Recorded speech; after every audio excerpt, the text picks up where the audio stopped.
Greetings, everyone. So today I wanted to talk about Jenna Miscavige's book, Beyond Belief. I feel the book was very well written.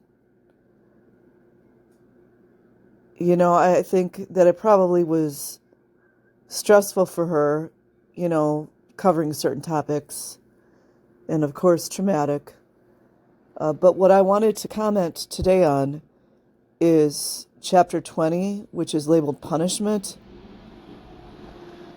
And it really, to me, it's telling, but it's also sad because, the chapter started before she was 15 years old, but she was sent to Flag at 13 years old. And anyways, she was training to be an auditor, I believe. Yeah. So the chapter that I'm in, she's 15 years old. Oh, let me see. I might not get the details straight. I'm going to try because there's just a lot in it. I've gotten pretty good about understanding the Scientology language, but it does get kind of deep sometimes. So I'm going to talk more in general terms just because I'm not that smart that I remember everything like photographically. But she was training to be an auditor, and at some point at the Flag base, the children that she was raised with, that she grew up with at the ranch, were all sent to Flag because David and Shelley closed the ranch down. Me personally, I think that was done because feds were asking questions. Maybe I'm a little too hopeful.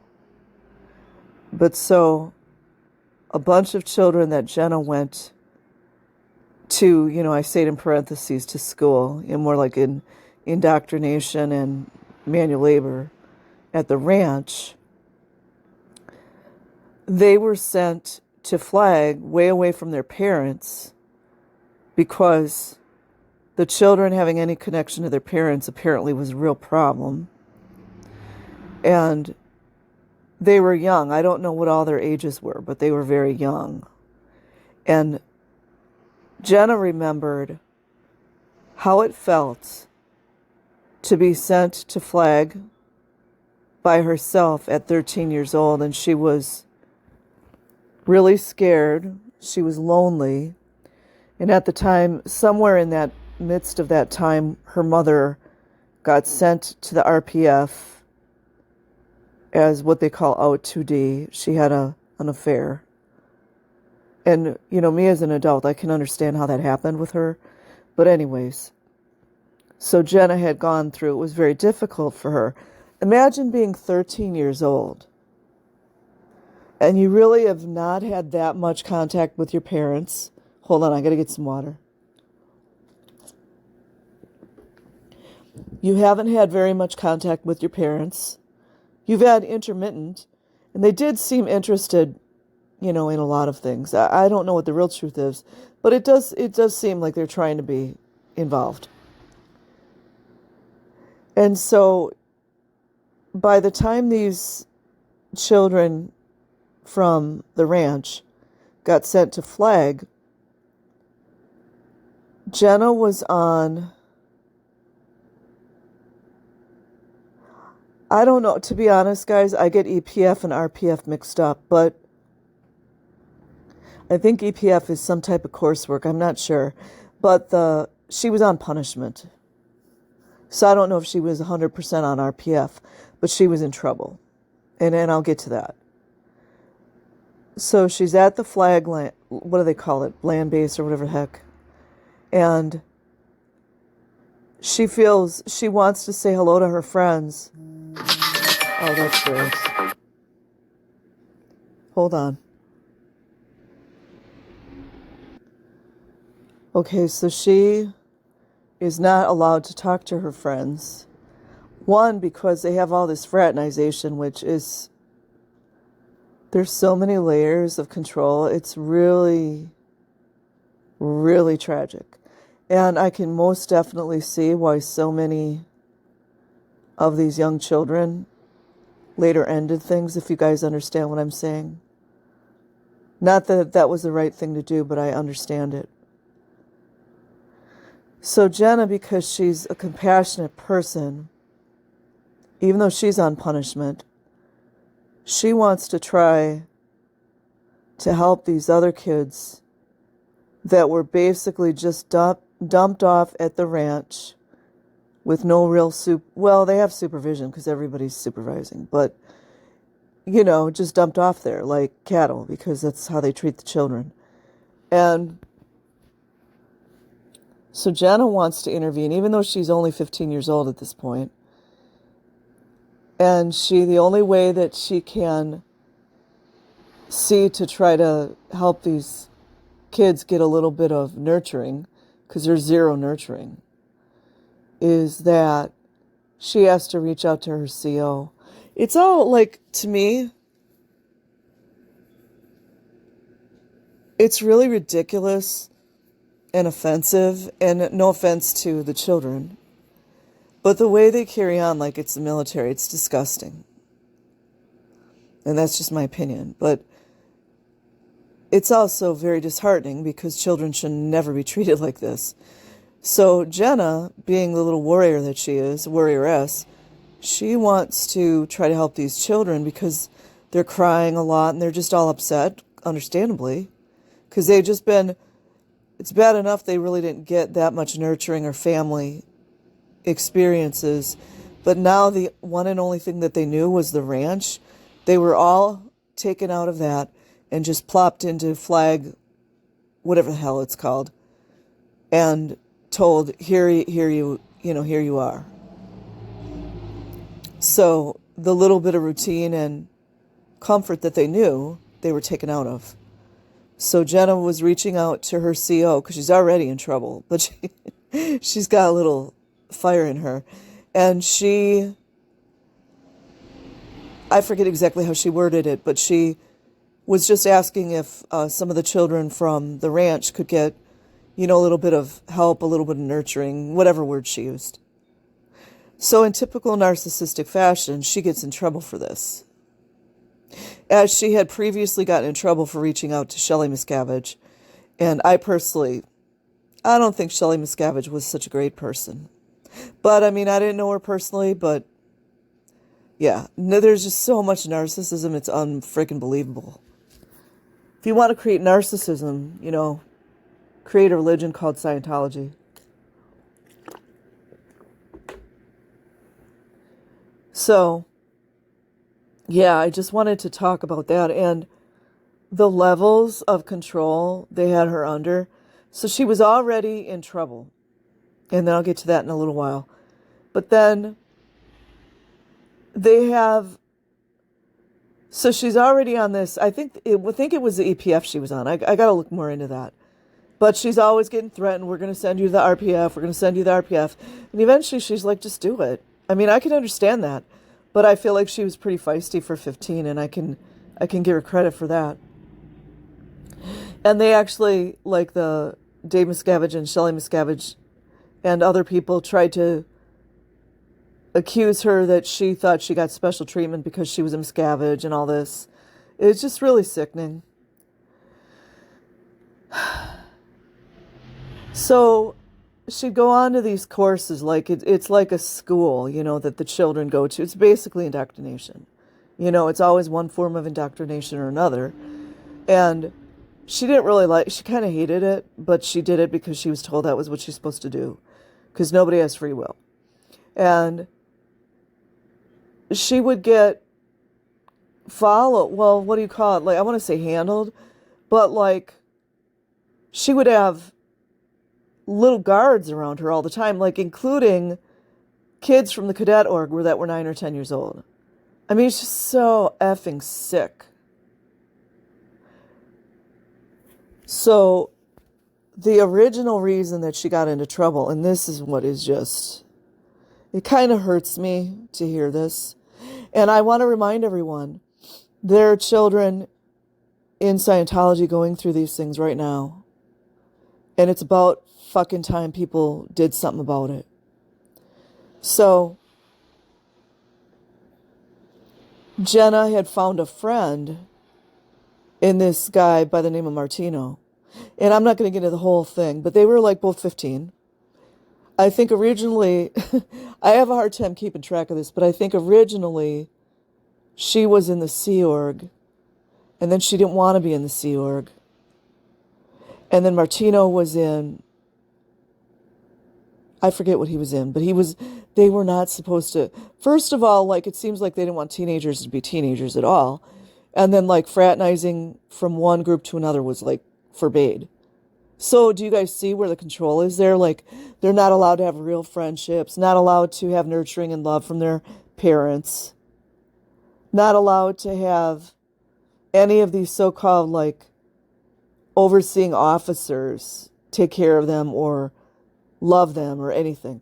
And love does happen, but they all have to keep it quiet. It's sick.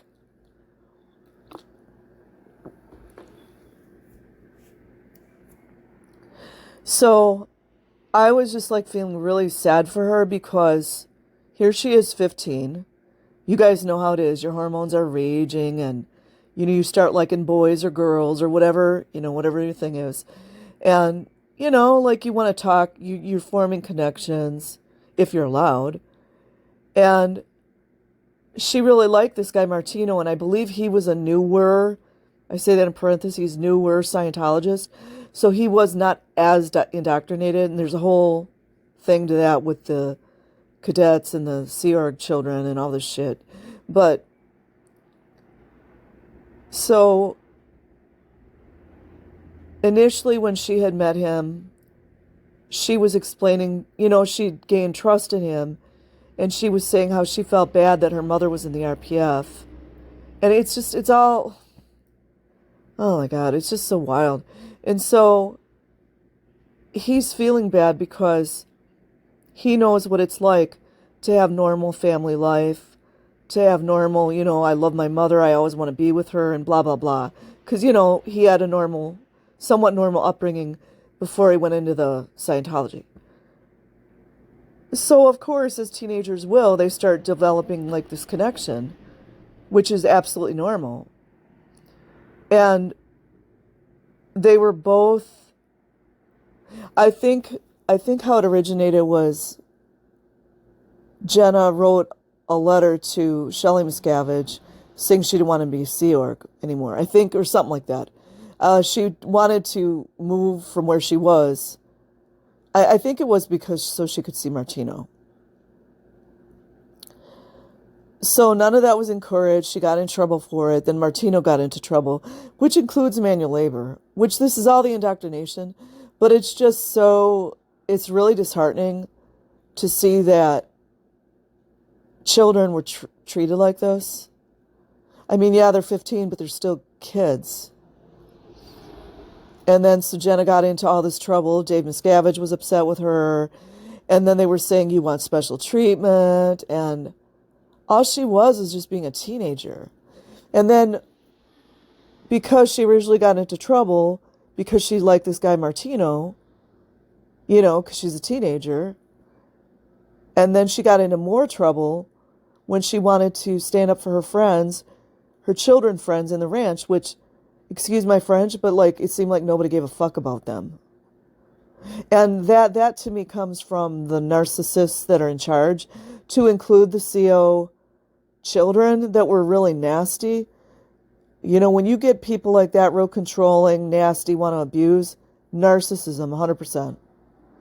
And I don't know, I mean, I wonder sometimes if people that were really not narcissistic by nature acted like that just to survive.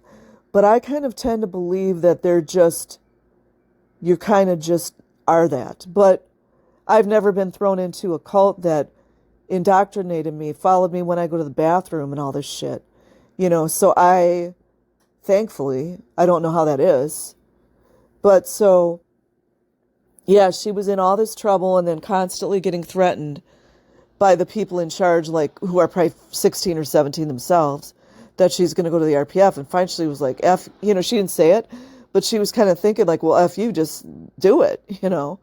And what she didn't know is a lot of the stuff that in the end of the chapter she was doing, because she's so sick of all the, like, they do the sec checks and then they ask all these idiotic questions. Oh, you think you're special because you're Miscavige. And she can't leave until she actually admits the bullshit that they say, that they accuse her of. Is it any wonder why people are screwed up? Like, and I do still have compassion for a lot of the adults. So it's just, if you don't stand up for children, then I got a real problem. So, yeah, it was just like layer upon layer upon layer. Like, she couldn't get any love, any compassion. And then what one of the ranch children, her friends that she had grown up with, had told her was that this was what was stated to her, was that David Miscavige did not want the children always calling their parents. Is it any wonder people are all screwed up? So, yeah, it's just, to me, so tragic. And I'm definitely going to touch on more of this book. I think she did an amazing job writing it. And I'm not going to criticize her too much because, well, one, I don't like being criticized. And I do think a lot of these people that write the books keep a lot out of their books. I understand it. I do. So imagine yourself being put into these situations, especially the people that were born into Scientology. So, anyways, highly recommend it. I got the book from Thrift Books, so it was already used. I don't know, I think I spent, I believe, like $8 or $10, something like that. $8 to $10 or something. And it's a hardcover. Really good book. And I also read Liz Gale's. I've got quite a few Scientology books here. And I even have Mike Rinder's, but now with everything going on, I'm just like, oh, geez. I think I'll just read his for reference. I think I got... Hold on, I'm just trying to see which one. Oh, yeah, I do. I have Amy Scobie's book, too. I'm going to buy Mike Brisker's as well. But, I am studying and doing, reading and expanding my mind with other subjects. And I'm going to do some Illuminati videos, and I'm going to do some mind control videos. But anyways, highly recommend buying this book, guys. Try getting it on Thrift Books or one of those Abe books or something. Peace.